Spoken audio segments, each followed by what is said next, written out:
Et voilà les premiers essais réalisés avec cette imprimante dont je suis définitivement tombé amoureux.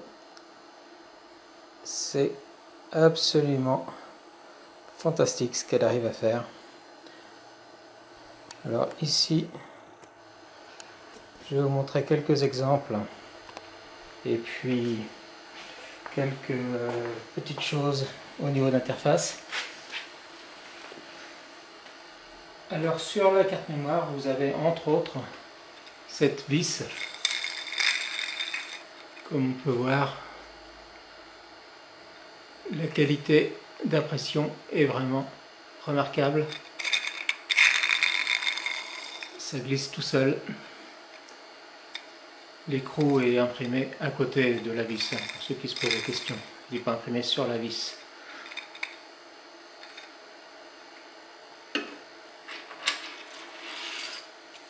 Sinon, voilà. Ce dragon est imprimé en une seule impression. Il n'y a aucun enclipsage à faire. Toutes les pièces sont articulées. On voit encore une fois que la qualité est vraiment irréprochable. Alors vous me poserez peut-être la question comment j'ai fait pour avoir un dragon qui est dégradé. Eh ben c'est facile. Il suffit d'acheter du filament dégradé. On trouvera ça sur Ali entre autres. Et satiné. Alors généralement les filaments qui ont un aspect satiné sont plus résistants que ceux qui ont un aspect mat. J'ai remarqué ça depuis quelques années que je fais ça. Donc je vous privilégie ce genre de choses. Après parlons des choses qui fâchent un petit peu. J'ai essayé d'imprimer des pièces verticales, même en rajoutant du support. Et les deux fois ça s'est décollé. J'ai même essayé de retourner le plateau pour voir si le côté lisse serait mieux que le côté rugueux, et finalement non. Donc ce que vous voyez là, c'est du support qui était censé accorder plus de surface de contact, mais ça s'est décollé quand même à plusieurs reprises. Donc l'astuce, si vous avez une pièce qui est vraiment fine, c'est de mettre du scotch de peintre. C'est une astuce qui date du tout début des plateaux, mais elle fonctionne toujours. Et voilà, ça permet d'imprimer ce genre de choses. Ça ne paye pas de mine, mais ça faisait des années que j'essayais de le réussir, cette pièce-là. C'est une passerelle élévatrice en ciseaux, pareil, imprimée en une seule fois. Toutes les articulations sont réalisées lors de l'impression. C'est un travail remarquable pour le gars qui a designé cette pièce. J'en suis bien incapable.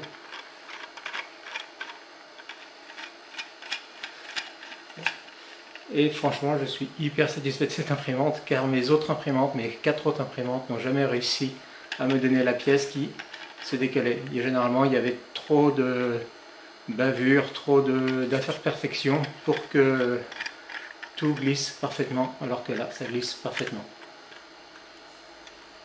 Bon, j'ai eu juste des petits coups de cutter sur la partie inférieure, celle qui pose, qui était un peu plus fondue. Mais à part ça, nickel. On va maintenant parler un petit peu de l'écran. On va se rapprocher aussi un petit peu.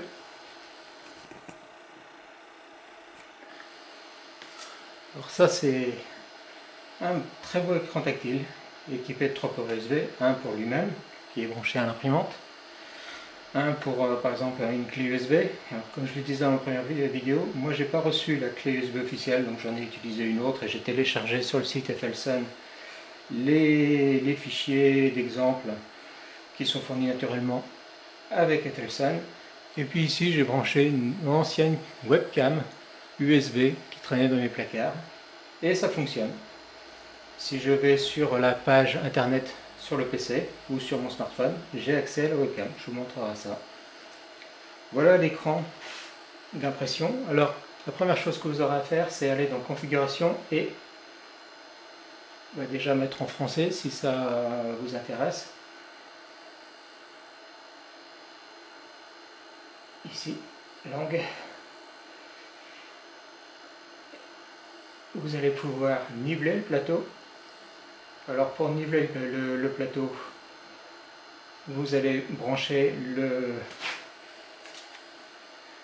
support qui est fourni et il y a un aimant ici qui permet de le clipser sous la tête d'impression. Ça va vous faire un maillage du plateau et puis une calibration de la hauteur. Vous pouvez également calibrer manuellement, mais bon, puisque c'est fourni, autant pas s'embêter. Et très important, vous allez vous connecter sur votre Wi-Fi, ce qui va vous donner une adresse IP. Vous notez bien cette adresse IP là sur votre PC ou sur votre smartphone, c'est l'adresse IP qu'il va falloir indiquer pour vous connecter sur l'interface utilisateur où on a toutes les données et plus pour pouvoir piloter cette imprimante à distance. C'est également cette adresse IP que vous allez mettre dans Cura après avoir installé l'applicatif Moonraker pour vous connecter directement sur votre imprimante en Wi-Fi. C'est vraiment très chouette. Alors vous aurez plein de choses que vous allez pouvoir régler. Est-ce que je veux allumer les lumières de l'imprimante? Est-ce que je veux le spot? Est-ce que je veux régler les vitesses de ventilateur, etc. Tout est paramétrable ici de façon très simple. Et même en cours d'une impression, si on veut augmenter, baisser une température, il n'y a pas de souci. On accède à toutes les commandes et c'est immédiat. Pour imprimer, vous choisissez un fichier local. Une fois que vous l'avez envoyé à partir de votre ordinateur, smartphone ou que sais-je, bien sûr en format G-code, c'est pas le format STL, il va falloir passer par un slicer type Cura pour avoir un fichier compatible avec une imprimante 3D. Et une fois que vous l'aurez imprimé, vous pourrez le réimprimer autant de fois que vous voulez puisqu'il est dans la mémoire de l'imprimante. Et puis vous aurez accès à la clé USB qui va vous permettre d'imprimer directement à partir de la clé USB également. Voilà, USB disque, oui, qui est ici. Hop. Et là, c'est les fichiers qui sont sur la clé USB et c'est les modèles que l'on trouve sur le site de FLSAI.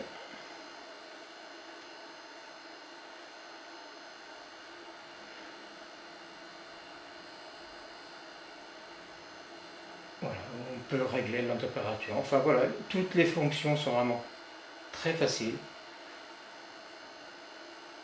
Ici, ça va permettre de faire un hard reset si jamais on a un souci. Ça remet le zéro d'imprimante. Ici, on règle les températures. Ici, on peut régler les fréquences des ventilateurs, jouer sur des macros. Enfin, vous savez les autant de moi. Et puis, activer les lumières du logo, les lumières des LED. Enfin, voilà, plein de choses. On va maintenant regarder vite fait ce que ça donne sur un smartphone.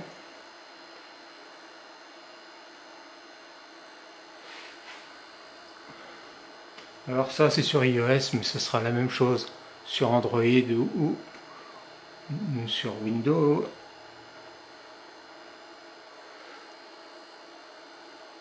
On accède à toutes les fonctions avec les trois barres en haut. Si je veux accéder à la caméra, je tape caméra. C'est bien en live. Il y a une fonction pour faire un time-lapse. Je n'ai pas encore réussi à le faire fonctionner. Bon, je n'ai pas cherché non plus beaucoup. Ici, ça va vous donner les défauts du plateau obtenus avec la sonde de leveling. Ici, vous voyez les fichiers G-code, l'historique, Donc c'est dans accéléré apparemment qu'on va pouvoir faire un timelapse. On peut visualiser des G-codes. On va charger un fichier et on va le voir en 3D ce que ça donne. Et ça donne également le mouvement de la buse lorsque c'est en fonction. Voilà. Donc je n'ai fait que effleurer ce que fait cette magnifique imprimante.